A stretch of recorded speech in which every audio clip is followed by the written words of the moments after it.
A gente fala agora sobre o caso André, gente, o técnico em enfermagem que foi morto com sinais de tortura no próprio apartamento. Vocês lembram desse caso? Pois é, a polícia agiu rapidamente e com inteligência conseguiu prender o suspeito de matar o André. Nós mostramos aqui no Cidade Alerta as imagens do suspeito. Você lembra desse cara de rosa saindo? Pois é, não teve o nome divulgado não. Nós conversamos com os amigos aí que descreveram o André como uma pessoa muito boa, sempre disposta a ajudar tudo quanto é pessoa, né? O Cidade vai agora ao vivo até a Ceilândia, onde a Larissa Batista aí, né? Quase que não sai, está com a Polícia Civil, cara, e tem mais informações, inclusive, viu? Lari, qual teria sido, então, a motivação desse crime cruel, minha querida? É com você, muito boa noite.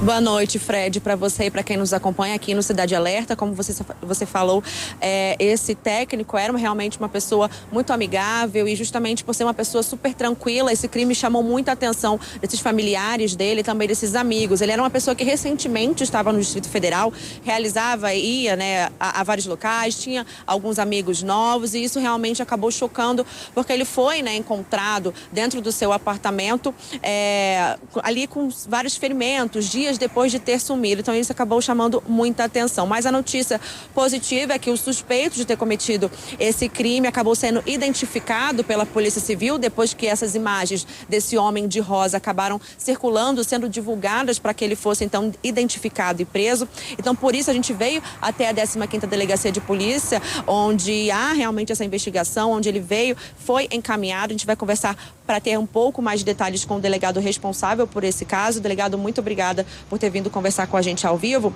E uma dúvida do Fred e de todo mundo que está em casa também é relacionado sobre a motivação desse crime. Esse suspeito já relatou durante o depoimento, quando ele veio, né, de Minas, do local onde ele foi preso, ele já relatou o motivo? Boa noite. Boa noite. O preso, na verdade, ele foi interrogado, mas ele preferiu ficar em silêncio. Só que a gente não depende da versão da confissão dele, a gente tem robusto elemento probatório nos autos já do inquérito que confirmam a autoria, tá? E o que a gente sabe é que foi um latrocínio, então foi um roubo seguido de morte. O autor, inclusive, já coleciona algumas outras ocorrências semelhantes, nas quais ele se envolve na condição de oferecer programa sexual com homossexuais e aproveita para subjulgar a vítima e praticar o roubo, né? Inclusive ele tem ocorrências registradas em que o modus operandi é muito semelhante. Ele amarra pés, mãos e amordaça a vítima e subtrai. Só que nenhuma delas, a violência dele tinha resultado na morte da vítima, né? Dessa vez a gente infelizmente chegou nesse desfecho trágico, tá? Delegado, onde exatamente esse suspeito foi encontrado? Durante o período que ele veio até aqui, vocês trouxeram ele até a delegacia, ele se mostrou calmo ou nervoso? Como que foi essa parte? Olha, ele optou pelo total mutismo. Ele foi localizado em Minas Gerais, na cidade de Unai, tá? Ele já estava em rota de fuga mesmo, ele já estava em Unai, estava com diversos pertences, roupa, etc. E ele foi localizado num hotel na cidade mineira de Unai, pelas equipes aqui da delegacia, e foi trazido para a delegacia. Nessa data foi cumprido um mandado de prisão. Ele estava bastante frio, mas ele demonstrava certo nervosismo quando a gente comentava certas coisas com ele. Mas sobre o crime ele preferiu não falar, é direito dele, a gente respeita. Uhum. Fred, o delegado está sem um retorno, mas você pode falar a pergunta para mim e a gente passa para ele. Primeiro agradecer, o delegado está aqui ao vivo com a gente aí. Eu queria saber, Lari, se tem a possibilidade, existe aí a possibilidade desse homem que foi preso ter algum comparsa ou se ele agiu sozinho mesmo?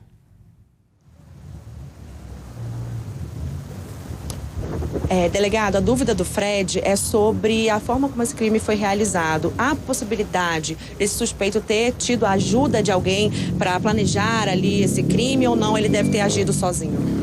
Olha, ele agiu sozinho. Nós temos confirmação positiva de que ele adentra no quarto da vítima sozinho. O histórico deles de crime desse tipo é sozinho. Ele está o tempo inteiro antes de conhecer a vítima sozinho. Então, a gente descarta essa hipótese. Fred? Doutor, outra coisa, a gente está vendo imagens aqui, inclusive, dele, agora da prisão, né? Eu queria ver aquela outra imagem que o doutor tava falando, tá vendo aí, ó? Ele de rosa é a vítima do lado dele ali, ó. Ele de rosa é a vítima do lado dele ali. Doutor, temos a informação de quando ele teria partido para Unai? Se ele fez isso naquela noite e já foi embora no dia seguinte ou foi depois da repercussão do caso?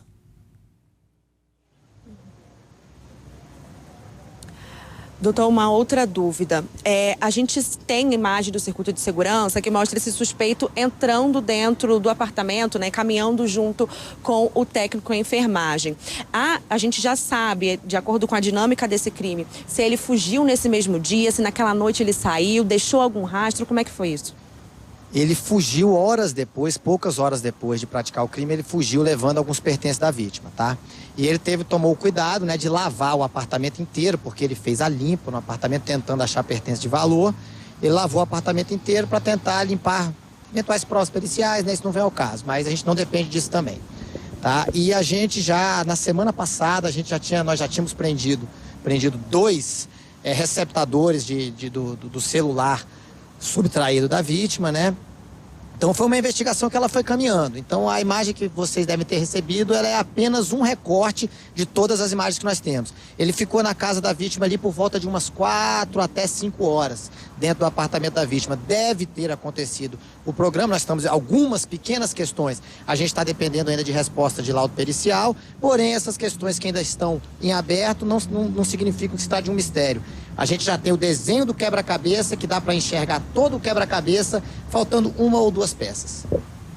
Lari, outra coisa, eu tô vendo aqui a 15ª Delegacia de Polícia trabalhar, foi um trabalho muito bonito, inclusive, muito rápido para trazer esse vagabundo aí pra cadeia, como a gente vê ele entrar na delegacia agora e tudo mais. O doutor falou que tem outros crimes desse cara, tem outros crimes aí, outros roubos.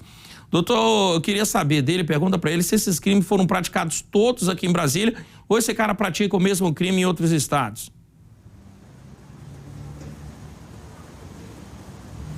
Delegado, como o senhor mesmo informou, esse suspeito ele já vinha realizando, já tinha uma lista, né, um histórico de crimes antes desse que ele acabou cometendo, né? Infelizmente acabou ocorrendo esse latrocínio com o técnico em enfermagem. A gente sabe se essas passagens são todas aqui no DF, o modo como ele agia era realmente aqui na capital ou ele agia assim em outros estados? Olha, sobre os antecedentes dele